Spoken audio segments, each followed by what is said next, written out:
Bonjour à tous. Aujourd'hui, on va décortiquer ensemble un sujet absolument central pour le bac, le pilotage de l'économie européenne. C'est un mécanisme fascinant, complexe, plein de réussites mais aussi de défis. Le maîtriser, c'est s'assurer des points précieux. Alors, c'est parti.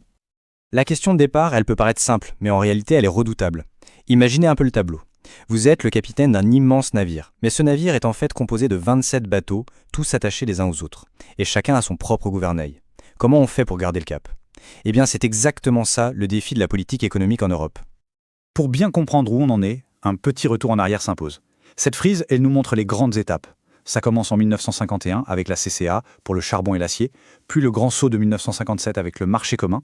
Ensuite, accélération dans les années 90 avec le traité de Maastricht qui prépare l'euro, lancé officiellement en 1999.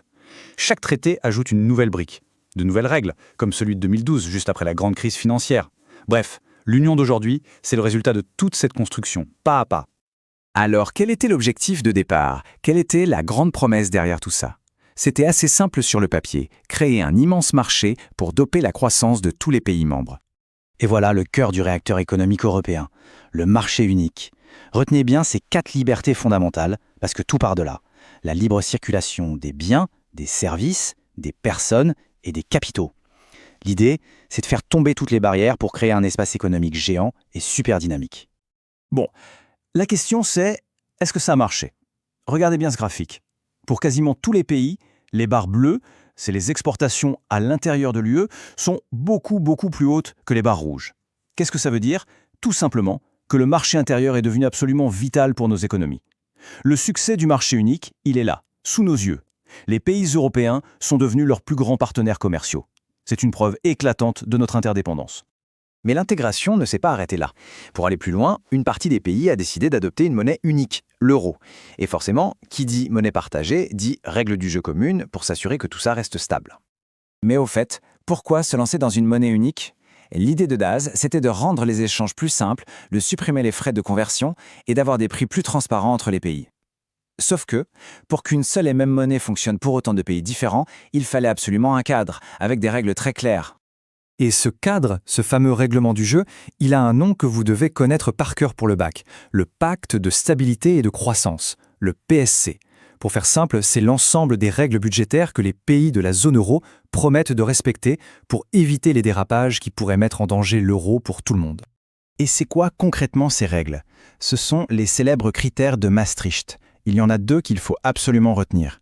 Primo, le déficit public de l'année, la différence entre les dépenses et les recettes de l'État, ne doit pas dépasser 3% de la richesse nationale, le fameux PIB. Et deuxièmement, la dette publique, c'est-à-dire tout ce qui a été accumulé, ne doit pas dépasser 60% du PIB. Ces 2 chiffres, 3% et 60%, ce sont un peu les gardiens de la stabilité de la zone euro. Et c'est là que les choses se compliquent un peu. On a une monnaie unique, on a des règles communes, mais on a toujours des économies nationales qui sont très différentes les unes des autres.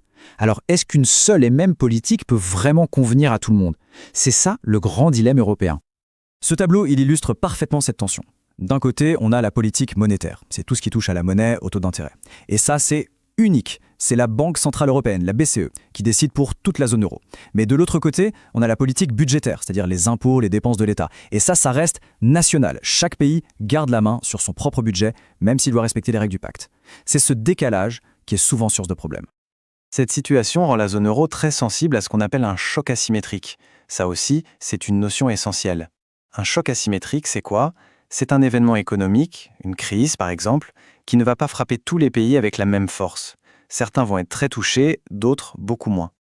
Et le problème, c'est qu'avec une politique monétaire unique pour tout le monde, il devient très difficile d'apporter une réponse qui soit adaptée à la situation de chaque pays. Et ce graphique, c'est l'illustration parfaite d'un choc asymétrique en action. Regardez un peu les trajectoires de croissance juste après la crise de 2008. On voit très bien que l'Allemagne en noir s'en sort plutôt bien et repart à la hausse, alors que la Grèce en bleu ou l'Italie en vert plonge complètement. La France, elle, est entre les deux. Alors comment la Banque Centrale Européenne peut-elle choisir un taux d'intérêt qui soit bon à la fois pour l'Allemagne en pleine forme et pour la Grèce en pleine crise? C'est mission quasi impossible. Alors qu'est-ce qu'on retient de tout ça? On retient que l'union économique est une construction qui n'est jamais finie, qui est en évolution permanente et qui doit sans arrêt trouver des compromis pour pouvoir avancer.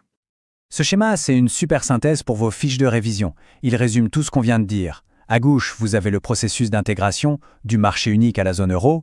Au milieu, les effets positifs qu'on en attend, comme la baisse des prix ou l'innovation. Et à droite, le nœud du problème, la difficulté de coordonner des politiques nationales différentes face à des chocs qui ne touchent pas tout le monde pareil, ce qui peut mener à des politiques inadaptées. C'est vraiment le cœur de la problématique. Et on termine avec une question ouverte, une question typique de ce qu'on peut vous demander au bac. Est-ce que l'union économique rend les pays plus forts face à la mondialisation, ou est-ce qu'elle les enferme dans un carcan de règles qui les empêche de bien réagir aux crises ? Il n'y a pas de réponse toute faite, bien sûr. Tout l'enjeu pour vous sera de construire une argumentation nuancée en utilisant les concepts et les exemples qu'on a vus aujourd'hui. Bon courage pour vos révisions.